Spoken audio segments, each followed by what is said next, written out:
અમારા મોટાપુરાથી જીઆઈડીસીને જોડતા ખૂબ અત્યંત જરૂરી આરસીસી રસ્તાનું ખાતમુહૂર્ત કર્યું છે.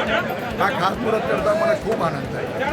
કેટલા વર્ષોની માગણી હતી અને ડાંબર રોડ 2 વખત બનાવ્યા પછી પણ જ્યારે નીચે કાળી માટી હોય અને ડાંબર અને કાળી માટી વચ્ચેનો સંપર્ક તૂટી જતો હતો અને રસ્તાની હાલત ખૂબ ખરાબ થઈ જતી, ત્યારે ગામ લોકોની રજૂઆતને ધ્યાનમાં રાખી અને આરસીસી રોડ બનાવવાનું નક્કી કર્યું. 550 મીટરની પહોળાઈવાળો રસ્તો કાયમી આ વિસ્તારના લોકો અને આ વિસ્તાર સિવાય મારા સાવલી ડેસર તાલુકા સિવાયના તાલુકાના લોકો પણ જે યુવાનો કાયમ માટે રોજગારી મેળવવા માટે જીઆઈડીસીમાં જાય છે એ તમામને જે સવલત જોતી હતી એ સવલત ગુજરાતની ભારતીય જનતા પાર્ટીની આપણી ભૂપેન્દ્રભાઈ પટેલની સરકારમાં જ્યારે અમે રજૂઆત કરી ત્યારે રજૂઆતને ધ્યાનમાં રાખી માનનીય આદરણીય મુખ્યમંત્રી ભૂપેન્દ્રભાઈ પટેલ અને નાયબ મુખ્યમંત્રી હર્ષભાઈ સંઘવીએ એને તાત્કાલિક મંજૂરી આપીને 2 કરોડનો જે આરસીસી રોડનું ખાતમુહૂર્ત કરવા જઈ રહ્યો છું, ત્યારે હૃદયથી આ વિસ્તારના તમામ મારા જનતા વતી હું ખૂબ ખૂબ એમનો આભાર માનું છું. અને આવા અવિરત વિકાસના કાર્યો સાવલી ડેસર અને સાવલી વિધાનસભા ક્ષેત્રમાં થતા આવ્યા છે અને હજુ પણ જે પણ નાના મોટા કામો બાકી જે કામો પરિપૂર્ણ થશે એ